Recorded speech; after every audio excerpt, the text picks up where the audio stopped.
धन्यवाद सभापति महोदय। आज 6 दिसंबर है। इस संविधान को जिन्होंने दिया बाबा साहब अम्बेडकर, उनका महानिर्वाण दिवस है। और दूसरा 6 दिसंबर है जब इस देश के आम नागरिकों ने बाबर की निशानी को मिटाया था। इसलिए ये आज का दिन 6 दिसंबर बहुत इंपॉर्टेंट है। और हमारी सरकार माननीय मोदी जी के नेतृत्व में जिस बिल को माननीय गृह मंत्री जी लेकर आए हैं, हम उनके समर्थन के लिए खड़े हुए। कहा जाता है कि दाग बहुत छोटे हैं लेकिन जख्म बहुत गहरे हैं।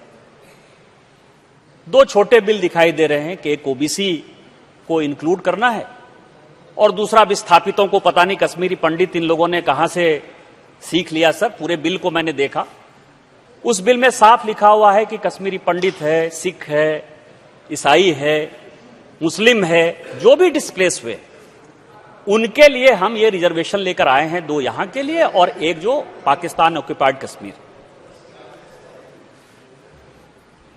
हम विद्यार्थी परिषद के कार्यकर्ता के नाते एक नारा हमेशा लगाते रहे कि कश्मीर है पुकारती, पुकारती है भारती, खून से तिलक करो, गोलियों से आरती।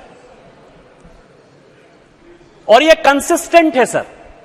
कंसिस्टेंट इसीलिए है, मैं इसलिए ये बातें कह रहा हूं कि 1952 में जब ये आंदोलन चलाया हमारे तत्कालीन जनसंघ के राष्ट्रीय अध्यक्ष श्यामा प्रसाद मुखर्जी जी ने, तो लोगों ने अपना इतिहास भूगोल छोड़ दिया, लेकिन भारतीय जनता पार्टी के आम कार्यकर्ता ने कभी इस मुद्दे को नहीं छोड़ा कि 370 खत्म करना है, 35A खत्म करना है और जम्मू कश्मीर जो हमारा इंटीग्रल पार्ट है उसमें भारत का संविधान चलाना है। कल माननीय गृह मंत्री जी ने जो बातें कही वो केवल ये नहीं है कि 2 निशान, 2 विधान, 2 प्रधान जो है नहीं चलेंगे। ये केवल बीजेपी का नारा नहीं लगा। मैं आपको बताऊं कि मैं पेपर लेकर आया। एक प्रधानमंत्री वो हैं जो कि आतंकवादी के साथ, यासीन मलिक के साथ अपना फोटो खिंचाते हैं, वो खुश हो जाते हैं सर। और एक प्रधानमंत्री वो हैं जो दिवाली में सैनिकों के साथ दिवाली मनाने के लिए जाते हैं। और उस प्रधानमंत्री का कंसिस्टेंसी देखिए सर, ये फोटो है। ये फोटो है कि 1952 में यदि श्यामा प्रसाद मुखर्जी जी ने जिस आंदोलन को चलाया उसको पूरे संघ परिवार ने और खासकर भारतीय जनता पार्टी ने इसको बढ़ाया। और जो आज के तत्कालीन प्रधानमंत्री हैं उन्होंने 1991 दिसंबर से जिस यात्रा को चालू किया, 26 जनवरी 1992 को उन्होंने श्रीनगर के लाल चौक पर झंडा फहराया है। मुझे इसलिए यह पता है सभापति महोदय कि जब वो एकता यात्रा चली, कश्मीर से एकता यात्रा पहुंचनी थी डॉक्टर जोशी के नेतृत्व में, जिसके कन्वीनर उस वक्त के तत्कालीन माननीय प्रधानमंत्री जी थे। जब वो कश्मीर पहुंचे, आज कश्मीर जो है लोग यात्रा लेकर जाते हैं, कांग्रेस के बड़े यात्रा लेकर जाते हैं, उनको आतंकवादी भी दर्शन दे देते हैं। लेकिन उस सिचुएशन को क्रिएट करने में लाल चौक पर भारत का झंडा फहरे, इसके लिए क्या कुर्बानी दी भारत ने, ये उनको अंदाजा नहीं है। जब माननीय प्रधानमंत्री जी कन्वीनर के तौर पर वहां पहुंचे तो वो अड़ गए, क्योंकि भारत सरकार ने मना कर दिया कि हम किसी कीमत पर भारत का झंडा लाल चौक पर नहीं फहरा सकते, खून खराबा हो जाएगा। भारत का झंडा नहीं फहर सकता था, लेकिन माननीय प्रधानमंत्री जी ने कहा कि गोली मैं सामने से खाऊंगा, मैं किसी कीमत पर जाऊंगा। और आज भारतीय जनता पार्टी के जनरल सेक्रेटरी नहीं है गोविंदाचार्य जी, वो पार्टी के जनरल सेक्रेटरी हेडक्वार्टर थे। उन्होंने जो है उनके साथ भारत सरकार का नेगोशिएशन हुआ। उस वक्त माननीय नरसिम्हा राव जी इस देश के प्रधानमंत्री थे। और मैं इस केस को इसलिए जानता हूं सर कि उस वक्त जो तत्कालीन आईजी कश्मीर डिवीजन में सीआरपीएफ के थे एनके तिवारी, वो मेरे अपने मामा थे। और उनके घर में, यहां लोधी रोड में उनके घर में भी 45 उनका घर का मकान नंबर था। हमने वहां नेगोशिएशन किया क्योंकि माननीय प्रधानमंत्री जी अड़े हुए थे कि मुझे हर हालत में करना है। और आज 370 और 35A हटाकर इस सरकार ने कितना बड़ा काम इस देश के लिए किया है और जो हमारा मुद्दा 1952 से रहा उसको किस तरह से पूरा किया है, ये इसकी सबसे बड़ी निशानी है। कल सर बहुत बातें हुई 370 की। एक तो जितने वक्ताओं ने कहा, मैं उनको कह देना चाहता हूं कि सुप्रीम कोर्ट में केस जरूर चल रहा है, लेकिन सुप्रीम कोर्ट ने हमारे पास किए हुए 370 और 35A को स्टे नहीं किया है। और जब स्टे नहीं किया है तो वो जहां भी कोर्ट में सुनवाई चल रही है उसका क्या मतलब है। और उन्होंने गलत बयानी की सर कि जो प्रेसिडेंशियल प्रोक्लेमेशन हुआ उसमें जानबूझकर जो है हमने 3A का जो है हनन किया और उसमें कहा 2018 में कि जो लेजिस्लेटिव असेंबली है उसका पावर पार्लियामेंट को चला जाएगा। मैं 1976 में तमिलनाडु में करुणानिधि जी की सरकार जो है करप्शन के आधार पर इंदिरा जी ने हटाया था सर, उसी का प्रोक्लेमेशन लेकर आया। यह सेम चीज कह रहा है सर, जब भी राष्ट्रपति शासन होता है तो जो असेंबली के अधिकार हैं वो राष्ट्रपति को निहित हो जाते हैं और जो भी डिसीजन करना है। दूसरा मैं पेपर लेकर आया हूं सर 1956 का स्टेट रीऑर्गेनाइजेशन बिल का, कि जब भारत सरकार ने तय किया कि राज्यों का बंटवारा हम अलग अलग ढंग से करेंगे, तो मैं आपको बताऊं कि उन्होंने यह तय कर दिया कि किसी भी राज्य सरकार का कोई अधिकार नहीं होगा। यदि लेजिस्लेटिव असेंबली यह तय भी कर दे कि हमारे राज्य का बंटवारा नहीं होगा, उसके बावजूद भी यह पार्लियामेंट सक्षम है। और इसी के आधार पर आपको ध्यान हो कि तेलंगाना, जहां के अभी रेवंत रेड्डी चीफ मिनिस्टर बनकर आए हैं, तेलंगाना में वहां की असेंबली ने कहा कि हम नहीं पास कर सकते, उसके बाद भी हुआ, खून खराबा हुआ सर। इसीलिए यह गलत बयानी जो है मुझे लगता है कि गलत है। दूसरा सर, मैं कश्मीर के बारे में कहूं कि आखिर यह रिजर्वेशन की परंपरा कहां से स्टार्ट हुई। एक दिन है सर 13 जुलाई, जो कि बलिदान दिवस कश्मीर मनाता है। यह 13 जुलाई क्यों मनाया जाता है सर, मैं कुछ चीजों पे आना चाहता हूं। और एक्सेशन क्यों हुआ और क्यों नहीं हरि सिंह हमारे साथ आना चाहते थे। दो हिस्टोरिकल फैक्ट है जो पूरे देश को जानने का सवाल है सर, कि 13 जुलाई कश्मीर बलिदान दिवस क्यों मनाता है और हरि सिंह जो है इतना होने के बाद, हिंदू राजा होने के बाद भी हमारे साथ क्यों आने को तैयार नहीं थे। 13 जुलाई 1931 को सर जो एजिटेशन राजा के खिलाफ था वो बेसिकली कश्मीरी पंडितों के खिलाफ हो गया। और कश्मीरी पंडितों में कम से कम 100 कश्मीरी पंडित की 13 जुलाई 1931 को हत्या हुई थी। उस हत्या को बचाने के लिए गोलियां चली थी। 13 जुलाई को ये सारी पार्टियां, नेशनल कॉन्फ्रेंस हो, मुफ्ती मोहम्मद सईद की पार्टी हो, चाहे कांग्रेस हो, लगातार 13 जुलाई को वो बलिदान दिवस मनाती है।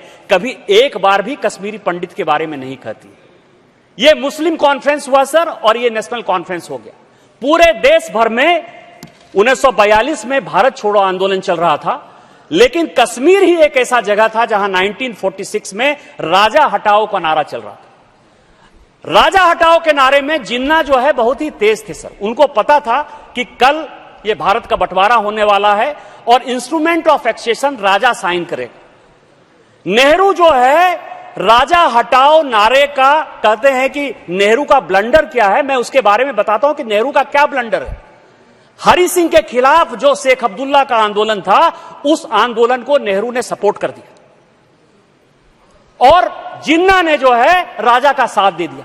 अब राजा डबल माइंड में हो गए कि मेरा साथ तो जिन्ना दे रहे हैं और मेरा विरोध जो है वो नेहरू कर रहे हैं, तो मुझे भारत के साथ रहना है कि नहीं रहना है, पाकिस्तान के साथ मुझे नहीं जाना है। और इसीलिए डबल माइंड में होने के कारण ये इंस्ट्रूमेंट ऑफ एक्सेशन बाद में साइन हुआ। लेकिन जो 370 की वकालत करते हैं, इंस्ट्रूमेंट ऑफ एक्सेशन के बाद सर 1949 में मणिपुर ने भारत के संविधान में अपना मर्जर किया। 1971 में सिक्किम ने हमारे साथ मर्जर किया। तो क्या मणिपुर को हम एक स्पेशल स्टेटस 370 की तरह दे दें कि तुम दो विधान चलाओ, प्रधानमंत्री बनाओ, राष्ट्रपति बनाओ? तो मैं ये कह रहा हूं कि जो लॉजिक है सर, ये लॉजिक इतनी घटिया और गलत है कि देश को गुमराह करने वाली है। दूसरा सवाल यह है कि उन्होंने कहा, कल कोट किया सर, कि सेना ने कहा था, मैं कुछ डेट लेकर आया हूं सर। यह डेट है कि 14 नवंबर 1947 को, यह आर्मी का आर्काइव लेकर आया हूं सर। 14 नवंबर 1947 को उरी सेक्टर से हम मुजफ्फराबाद जाने वाले थे। किसने रोका?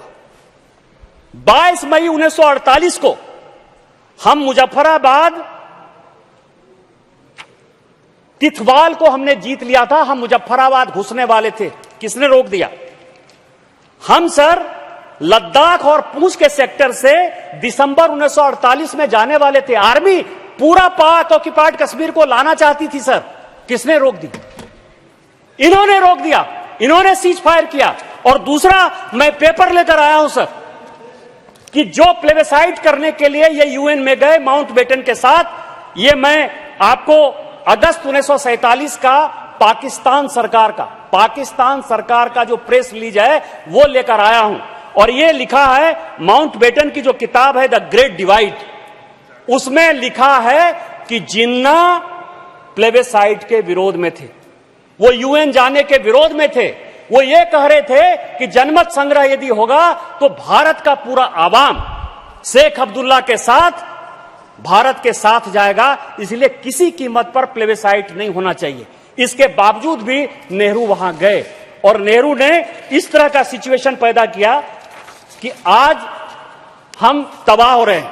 मैं ये CIA की रिपोर्ट और चाउ एन लाई और नेहरू जी के बीच जो पत्राचार हुआ वो भी लेकर आया हूं सर।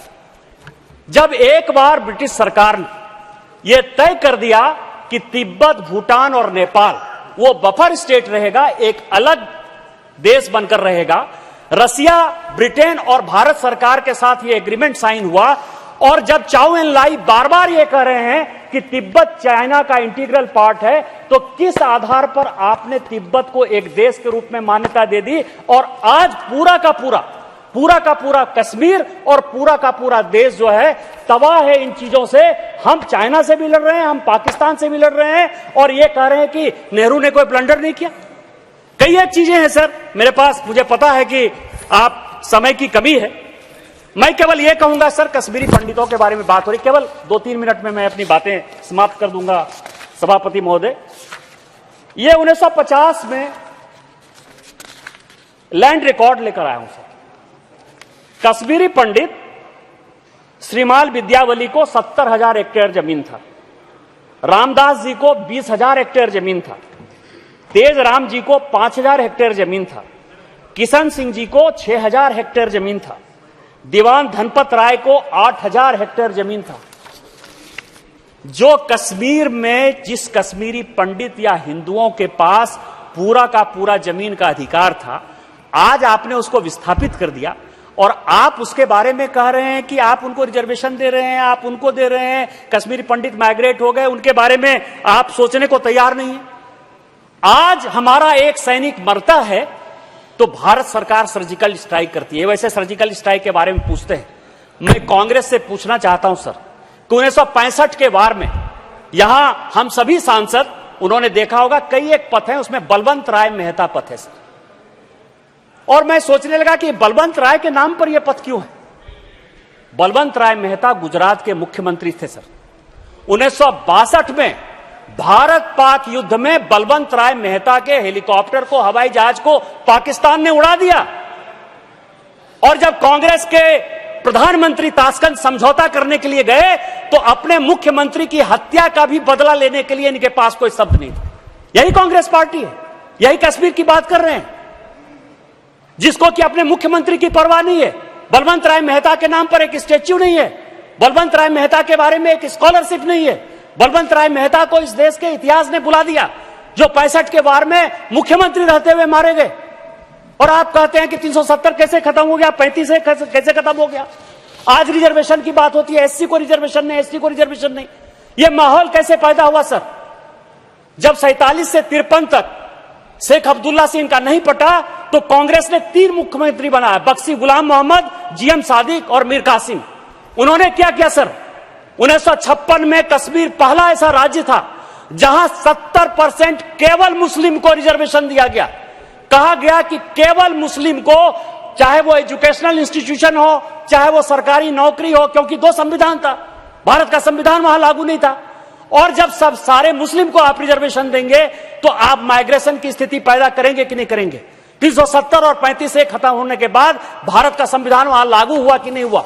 आपको माननीय प्रधानमंत्री जी को जवाब देना चाहिए कि नहीं देना चाहिए? इसके बदले इन्होंने क्या किया सर? 2010 में टास्क फोर्स बना दिया। और टास्क फोर्स क्या बनाया? क्या आप उसके ऑटोनॉमी की बात करिए।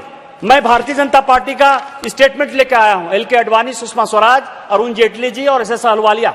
उन्होंने कहा कि एक टास्क फोर्स बनाकर तुम हुर्रियत कॉन्फ्रेंस जैसे उग्रवादी तत्वों को, गिलानी जैसे तत्वों को आगे बढ़ा रहे हो।